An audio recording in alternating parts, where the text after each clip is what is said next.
एक STM officer अपनी सहेली की शादी में जा रही थी।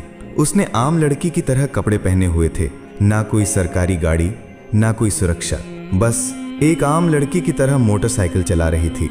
जब वो हसनाबाद शहर के पास पहुंची तो आगे एक पुलिस चेकपोस्ट दिखाई दिया। वहां 3-4 पुलिसकर्मी चेकपोस्ट के बाहर सड़क पर खड़े थे। उनके बीच में इंस्पेक्टर प्रोसेनजीत अपनी वर्दी में खड़ा था। उसने हाथ में लाठी उठाकर लड़की को रुकने का इशारा किया। लड़की ने मोटरसाइकिल सड़क से किनारे लगाई और खड़ी हो गई। इंस्पेक्टर ने सख्त आवाज में पूछा, कहाँ जा रही हो? लड़की ने बहुत शांत स्वर में जवाब दिया, एक सहेली की शादी है, वहीं जा रही हूँ। इंस्पेक्टर प्रोसेनजीत ने उसे सिर से पांव तक देखा। वो 28 साल की एक खूबसूरत महिला थी। नाम था बरनाली सिंह। फिर वो हंसते हुए बोला, अच्छा, सहेली की शादी में खाना खाने जा रही हो? लेकिन हेलमेट क्या तुम्हारे बाप ने पहनना है? क्यों नहीं पहना? और ये बाइक भी बहुत तेज चला रही थी। चलो अब चालान कटेगा। ऐसा कहते हुए उसने चालान की पर्ची निकालनी शुरू कर दी।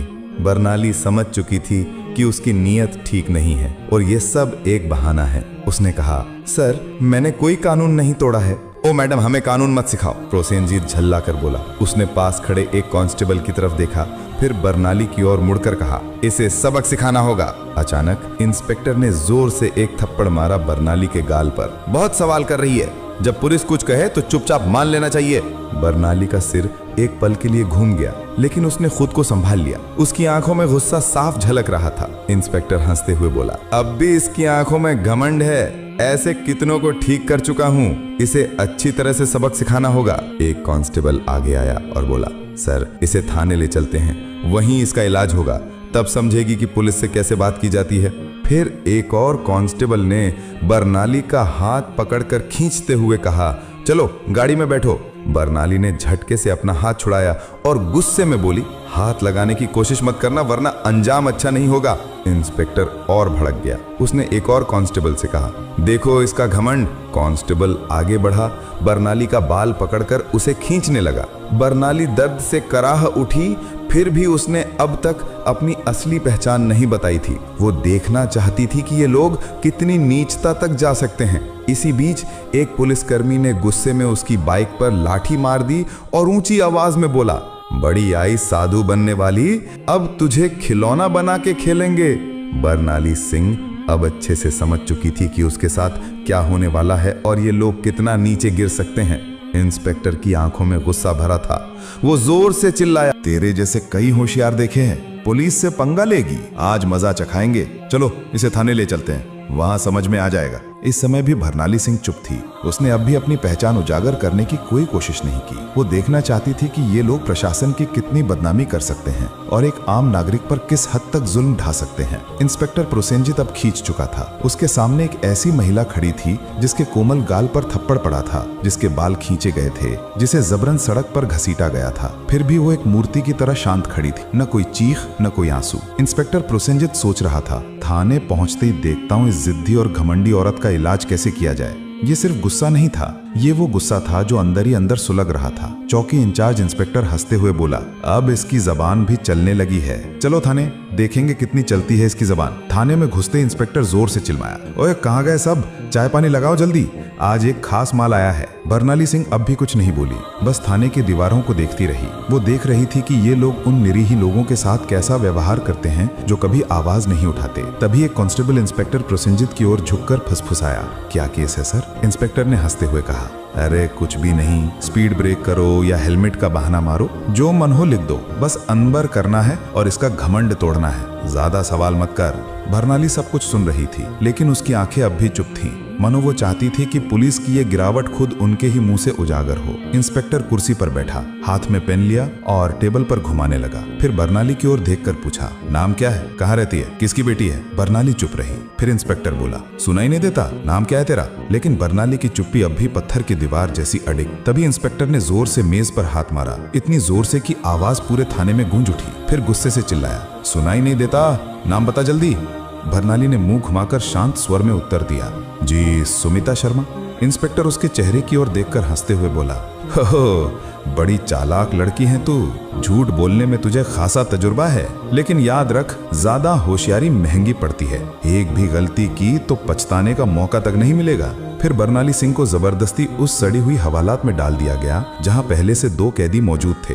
उनमें से एक कैदी ने बरनाली की ओर देखते हुए पूछा, बहन तूने क्या गुनाह किया है?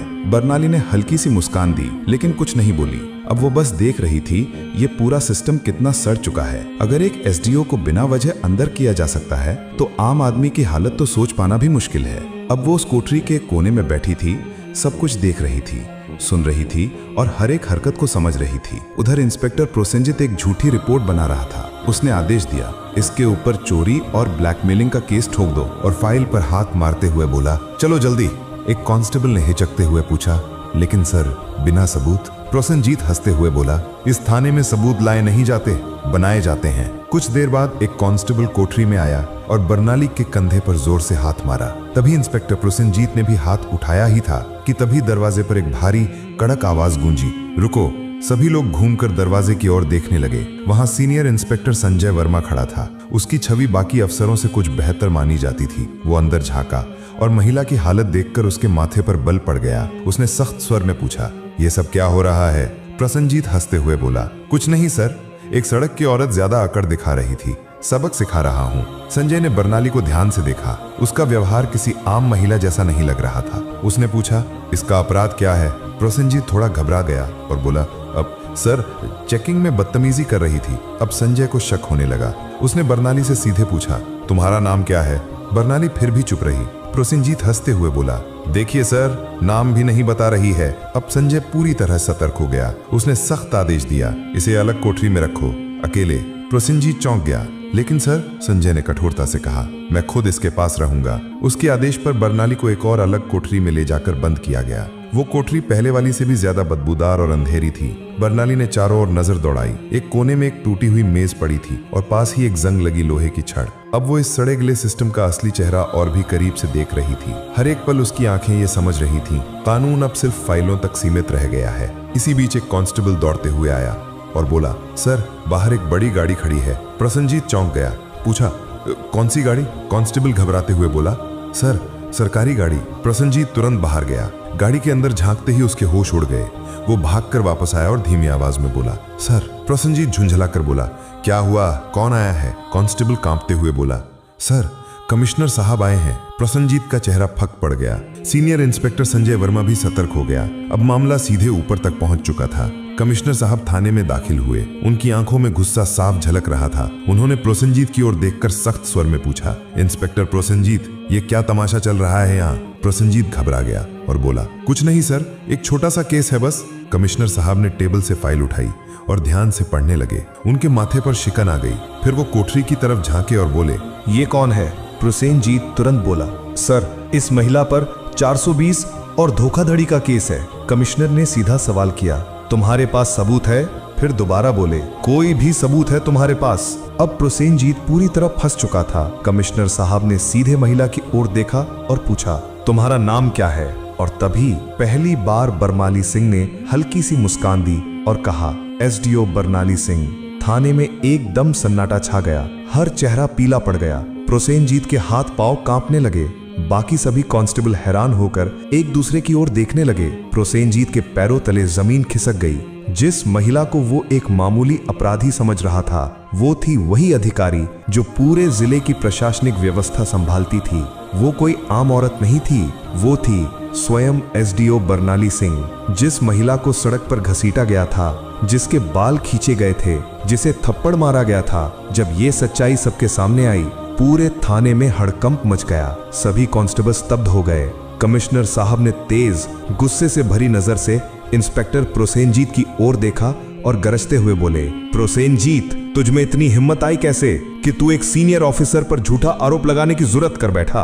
प्रोसेनजीत कुछ बोलने की कोशिश कर ही रहा था कि तभी पास में खड़े सीनियर इंस्पेक्टर संजय वर्मा जोर से बोले, सर मैंने पहले ही कहा था कि यहाँ कुछ ना कुछ गड़बड़ है। अब प्रोसेनजीत पूरी तरह अकेला पड़ चुका था। तभी पहली बार बरनाली सिंह ने अपनी शांत लेकिन दृढ़ आवाज में सीधा फैसला सुना दिया, प्रोसेनजीत, अब तेरी नौकरी गई, तेरा सस्पेंशन पक्का और तेरे खिलाफ अब केस भी चलेगा। ये सुनते ही प्रोसेनजीत का चेहरा जैसे सफेद पड़ गया, सांस अटकने लगी। बाकी पुलिसकर्मी भी उससे नजरें चुराने लगे। संजय वर्मा ने तुरंत आदेश दिया, हवलदार साहब इसे पकड़ो और लॉकअप में डालो। लेकिन तभी प्रोसेनजीत ने अपनी जेब से एक मुड़ा हुआ कागज निकाला और मुस्कुराते हुए बोला, रुको मैडम, ये पहले देख लो, फिर जो करना हो कर लेना। उसने कागज आगे बढ़ाया। कमिश्नर और बर्नाली दोनों की नजरें एक साथ उसकी ओर गईं। प्रोसेनजीत बोला, ये लो मेरा ट्रांसफर ऑर्डर। 3 दिन पहले ही मेरा तबादला हो चुका है। अब चाहे तुम जितना भी गुस्सा करो, मुझे नौकरी से नहीं निकाल सकती। पूरे थाने में फिर एक बार सन्नाटा छा गया। बर्नाली ने वो कागज हाथ में लिया और ध्यान से पढ़ा। कमिश्नर ने संजय वर्मा की ओर तीखी नजर डालते हुए कहा, जाओ देखो ये कागज असली है या सिर्फ दिखावा। संजय ने कंप्यूटर रिकॉर्ड खंगाला और फिर सिर उठाकर बोला, सर ये असली है, लेकिन अब तक इसने नए इंस्पेक्टर को चार्ज नहीं सौंपा है। यानी अभी तक यहाँ का आधिकारिक इंस्पेक्टर यही है और सारे कुकर्म इसी के कार्यकाल में हुए हैं। अब इसे कोई नहीं बचा सकता। बर्नाली सिंह ने प्रोसेनजीत की आंखों में आंखें डालकर कहा, अब तेरा नया ठिकाना वहीं होगा जहां तू दूसरों को डाला करता था। कमिश्नर ने भी सिर हिलाकर उसकी बात पर अपनी मुहर लगा दी। जैसे ही 2 कांस्टेबल उसे पकड़ने आगे बढ़े, प्रोसेनजीत फिर से चाल चल गया और जोर से बोला, रुको मैडम, मैं अकेला नहीं हूँ। क्या आपको लगता है कि सारा दोष सिर्फ मेरा है? फिर वो थाने के बाकी पुलिस वालों की ओर इशारा करते हुए बोला, ये सब मेरे साथ थे, ऊपर तक सब शामिल है। इतना कहते ही कुछ पुलिसकर्मियों के चेहरों का रंग उड़ गया। सीनियर इंस्पेक्टर संजय वर्मा हालात को भांपकर एक एक करके सभी की ओर शक की नजरों से देखने लगे। बर्नाली सिंह ने शांत लेकिन दृढ़ स्वर में कमिश्नर की ओर देखते हुए कहा, अब इस पूरे थाने को साफ करना होगा, कोई नहीं बचेगा। कमिश्नर ने भी सिर हिलाते हुए कहा, जो हुक्म मैडम, अब एक एक करके सबका हिसाब लिया जाएगा। ये बात मुंह से निकलते ही थाने के भीतर बिजली सी गिर गई। थाने के बाहर कुछ पत्रकार पहले से खड़े थे। उन्हें पहले से ही शक था कि थाने के अंदर कोई बड़ा घोटाला चल रहा है। जैसे ही उन्हें खबर मिली कि पूरा थाना लाइन हाजिर किया गया है, उन्होंने तुरंत मोबाइल से ब्रेकिंग न्यूज वायरल करना शुरू कर दिया। उसी वक्त एक चमचमाती गाड़ी थाने के सामने आके रुकी। दरवाजा खुला और स्वयं एसपी साहब बाहर आए। चारों ओर नजर दौड़ाई, हर चेहरे पर हवाइयां उड़ रही थीं। थाने के सारे अफसर एक तरफ चुपचाप खड़े थे। एसपी साहब ने तीखे स्वर में पूछा, यहाँ कब से तमाशा चल रहा है? लेकिन कमिश्नर और थाना इंचार्ज दोनों एकदम चुप थे। तभी बर्नाली सिंह ने सीधे एसपी की आंखों में आंखें डालकर कहा, क्या तुम्हें लगता है तुम बच जाओगे? संजय वर्मा तुरंत एक फाइल निकालकर बर्नाली सिंह के हाथ में थमा दी। ये वही फाइल थी जिसमें एसपी साहब के सारे काले कारनामों का पर्दाफाश था। बर्नाली ने वो फाइल एसपी साहब की ओर बढ़ाते हुए कहा, लो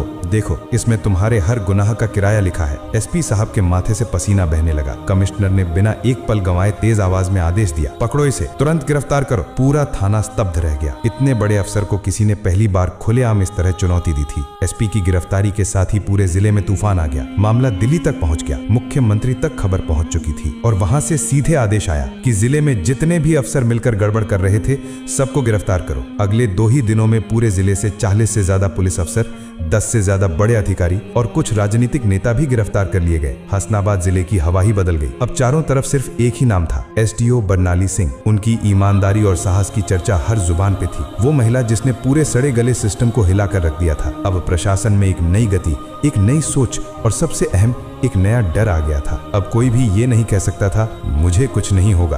बर्नाली सिंह का काम पूरा हो चुका था। उन्होंने साबित कर दिया था, अगर मन साफ हो, नीयत सच्ची हो, तो पूरा देश भी सुधारा जा सकता है। अगर आपने वीडियो को यहाँ तक देखा है तो प्लीज एक लाइक जरूर करें और चैनल को सब्सक्राइब करके हमारा साथ दें।